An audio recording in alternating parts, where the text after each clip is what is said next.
Well, it's been a very timely visit.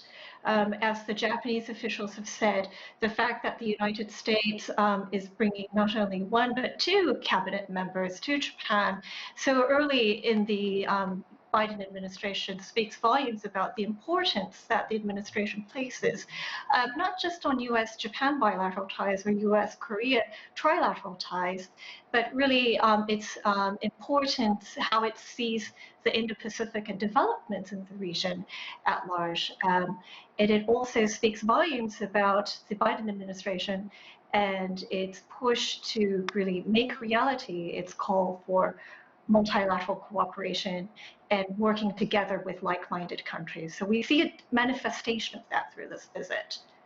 And amid that manifestation, we see this new warning from North Korea. So what will you be watching for, as the Korean Peninsula is a big topic for these regional meetings? Right. So what's really interesting is before this meeting, the visit by the cabinet officials, is the fact that the Quad met virtually as well.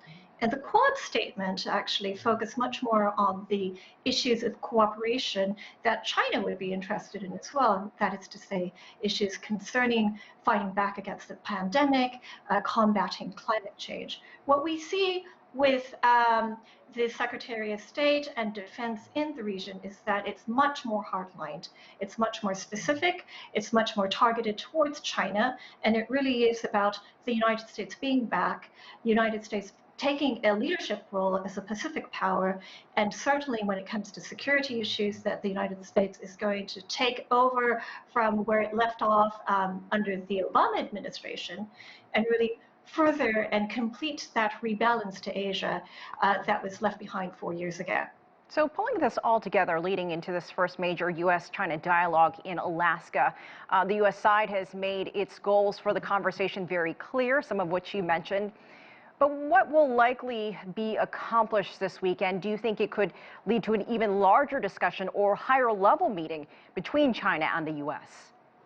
Well, it's going to be how we define strategic competition and cooperation.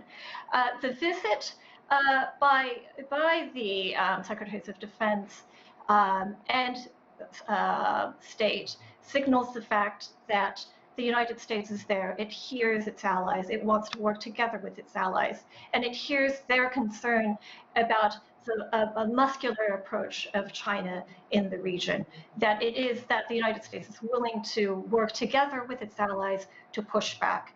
What we expect in Alaska is to say from the United States that it is working with its allies. The United States is no longer working unilaterally. It is not a bully.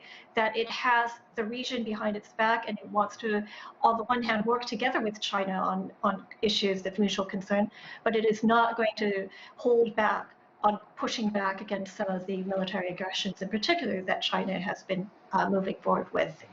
All right. Good.